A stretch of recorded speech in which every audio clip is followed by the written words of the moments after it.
আসসালামু আলাইকুম বন্ধুরা, কেমন আছেন? আশা করি সকলে ভালো আছেন। ফ্রেন্ডস, কথা বলবো ফেসবুক পেজ ব্যবহারকারী কিছু প্রবলেম।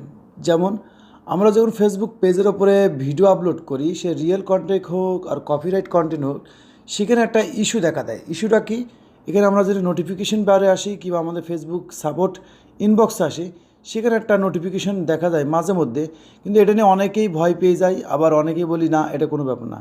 কিন্তু এটা কোনো ভয়ের কোনো কারণ নেই। যে নোটিফিকেশনটা দেখছেন এখানে, যে সাম অফ ইউর ভিডিওস, ওকে, অর্থাৎ এক ধরনের কপিরাইট ইস্যু। কপিরাইট ইস্যুকে যাদের ফেসবুক পেজ আছে, পাশাপাশি এটা কিন্তু অ্যাকাউন্টেও দেখা যায়। কারণ যখন আমরা কোনো মিউজিক ব্যবহার করি, পাশাপাশি যে কোনো একটা ভিডিও ব্যবহার করি, সেখানে অনেক সময় দেখা যায় যে ভিডিওতে কিছু ইস্যু আছে।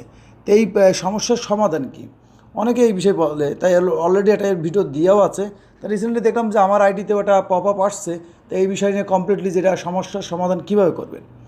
তা সর্বপ্রথম আমাদের যে নোটিফিকেশনটা আসছে, এটা আপনি এখান থেকেও দেখতে পারবেন, ওকে, নোটিফিকেশন বার থেকেও দেখতে পারেন, এবং আপনার ফেসবুকে যে সাপোর্ট ইনবক্স আছে সেখানেও দেখতে পারবেন।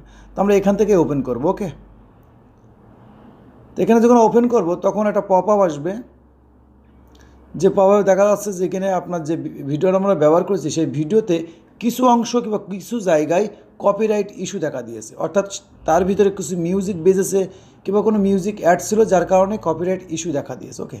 তো এখন এই জিনিসটা দেখার পরে অনেকেই ভয়তে ভিডিও ডাউনলোড করে ডিলিট করে দিই। কিন্তু ভিডিও ডিলিট করার কোনো কারণ নেই।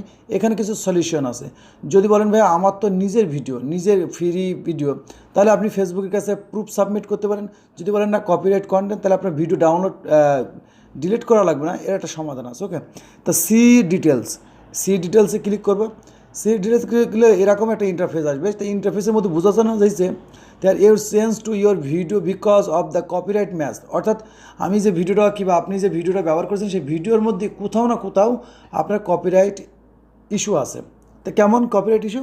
এখানে যদি পপ আপটা দেখেন, এখানে খেয়াল করতে পারবেন নিচেই এই পপ আপটার মধ্যে এখানে একটা জিনিস লক্ষ্য করেন, এই যে 5 মিনিট 47 সেকেন্ড, এই জায়গায় কিন্তু আপনার কপিরাইট ইস্যু আছে, এই মিউজিক আছে। অর্থাৎ এই ভিডিওর মধ্যে কিছু মিউজিক আছে যেটা এখান থেকে এই পর্যন্ত কপিরাইট ম্যাচ টুল পেয়েছে। অর্থাৎ আপনি যদি কোনো কপিরাইট কন্টেন্ট তোলেন আর আপনার পেজের ওপরে আপলোড করে দেন, মনে করেন না যে আপনি এডিটিং করেছেন, তার জন্য না। প্রত্যেক ভিডিওতে একটা আইডি আছে। যখনই যাদের ইউটিউব চ্যানেল আছে, যাদের কপিরাইট ম্যাচ টুল আছে, তারা কিন্তু তাদের ভিডিও যখনই কেউ ব্যবহার করবে, তার কিন্তু নোটিফিকেশন থাকবে এবং কপিরাইট ম্যাচ টুলের মধ্যে দেখা যায় যে অমুক চ্যানেল অমুক যায় এতটুকু ভিডিও আপনার ব্যবহার করেছে কিংবা এতটুকু মিউজিক ব্যবহার করেছে, ওকে। তো এখানে আমরা অনেকে ভিডিও ডিলিট করে দিই, কিন্তু ডিলিট করার কোনো কারণ নেই। এখানে আমরা এই স্টেপে আসবো, আসার পর সেই ডিটেলসের উপরে আসার কন্টিনিউর উপরে এখানে কন্টিনিউ ক্লিক করবো, ওকে। এখানে 3টে অপশন পাবেন, ওকে, 3টে কিংবা 4টে অপশন পাবেন। তো এখানে কন্টিনিউ, তো এখানে আমার 3টে অপশন পাচ্ছে। 3টে অপশন হচ্ছে, প্রথম যেটা আছে যে এর মধ্যে যে ভিডিওটা আছে সেটার মধ্যে কপিরাইট ম্যাচ টুল আছে। আপনি যদি বলেন হ্যাঁ আছে, তাহলে আপনি এখানে টিক মার্ক দিতে পারেন, ওকে, এখানে টিক মার্ক। যদি বলেন না এই ভিডিওটা আমার নিজের ভিডিও এবং সব কিছু আমার নিজের, তারপরে কপিরাইট ইস্যু আসবে কেন, তাহলে আপনি যে সাবমিট ডিসক্লিপ, ওকে, এখানে আপনাকে সাবমিট করতে হবে আপনার প্রুফ কি, যে ভিডিওটা ব্যবহার করেছেন, যে মিউজিক ব্যবহার করেছেন সেটা আপনার কিনা, সেটা আপনি প্রুফ সাবমিট করবেন। আর আপনি যদি বলেন হ্যাঁ আমার ভুল হয়ে গেছে, ভিডিওটা ভুল করে আপনার আপলোড হয়ে গেছে, তাহলে আপনি করতে পারেন কি, আপনার ভিডিওটা ডিলিট করে দিতে পারেন। কিন্তু আমি বলবো আপনি যদি কপিরাইট কন্টেন্ট নিয়ে কাজ করেন, তাহলে আপনার বেছে নিতে হবে 1 নম্বরটা, ওকে, এই যে 1 নম্বরটা যেটা বলতে পারেন অ্যাকসেপ্ট চেঞ্জ, ওকে। এটা যদি আমি ক্লিক করি আপনাদেরকে দেখাই, যেহেতু এটা আমরা মিউট করবো, এখানে টিকমার্ক দিলাম। অর্থাৎ আমি ভিডিওটা ডিলিটও করবো না এবং ওরা যা বলেছে তার সাথে আমি মতামত এক হয়েছি। তার মানে ভিডিওতে যে জায়গায় মিউট করার দরকার সেটা মিউট করে দিবে ফেসবুক নিজেই, ওকে। তো এখানে টিকমার্ক করে কন্টিনিউ করবো। কন্টিনিউ করার পরে এরকম নোটিফিকেশান আসবে, আসার পরে অ্যাকসেপ্ট দিলেই আপনার ভিডিওটা আবার গ্রিন টিক এসে যাবে, ওকে। তো আমি অ্যাকসেপ্ট দিলাম। দেওয়ার পর দেখেন এখানে ইউ অ্যাকসেপ্ট দিয়ে ভিডিও চেঞ্জ, অর্থাৎ ভিডিওর ভিতরে যে চেঞ্জটা তারা চেয়েছে সেটা হয়ে গেছে অটোমেটিক, ওকে। এখানে আমরা ক্লোজ মানে আপনার কাজ শেষ। এখন আপনার করণীয় হচ্ছে আপনার ভিডিও, যদি আপনি কপিরাইট কন্টেন্ট নিয়ে কাজ করেন, কপিরাইট কন্টেন্ট আপনার কিন্তু 3 দিন 2 দিন 1 দিন রাখা যায়, এর বেশি রাখলে অনেক সময় ইস্যু চলে আসে। আর যদি আপনি রিয়েল হয় তাহলে আপনি অবশ্যই আপনার প্রুফ সাবমিট করে দিবেন।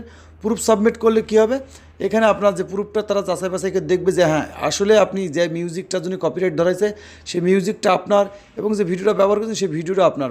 অর্থাৎ আপনার কাছে যদি প্রুফ থেকে আপনি সাবমিট করে দেবেন, ভিডিও ডিলিট করা লাগবে না, তাদের সিদ্ধান্তের সাথে একমত হওয়ার কোনো প্রয়োজন নেই। ওকে, আর যদি বলেন না কপিরাইট কন্টেন্ট, তাহলে আপনি অ্যাকসেপ্ট করবেন যে স্টেপগুলো আমরা দেখাইছি। ওকে, তো এটা ছিল ছোট্ট একটা হেল্পফুল ইনফরমেশন। কারণ কি আমরা যারা ফেসবুক পেজ নিয়ে কাজ করি, রিসেন্টলি দেখা যায় ইস্যু চলে আসে অনেক কারণে, মিউজিকের কারণে, ভিডিওর কারণে ইস্যু চলে আসে।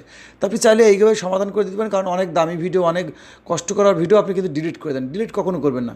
আপনি চাইলে 3টি স্টেপের মধ্যে যে স্টেপটা আপনার মনে হয় যে এটা আমি পারবো, সেই স্টেপটা চুজ করবেন এবং ফর্ম ফিল করবেন কিংবা টিকমার্ক দেবেন, ইনশাল্লাহ আপনার সমস্যার সমাধান হয়ে যাবে। ওকে, তো ভিডিওটা যদি হেল্পফুল কিংবা ইনফরমেশন মনে হয় তাহলে অবশ্যই ভিডিওতে একটা লাইক করে দেন, আর কমেন্টস করে জানান ভিডিওটা কেমন লাগলো। আর এই বিষয়ে যদি আপনার আরও কোনো কিছু জানার থাকে অবশ্যই কমেন্ট করে রাখবেন, ইনশাল্লাহ আমি কমেন্টে রিপ্লাই দেওয়ার চেষ্টা করবো। তো ভিডিও দেবে পর্যন্তই, সকলে ভালো থাকবেন। আল্লাহ।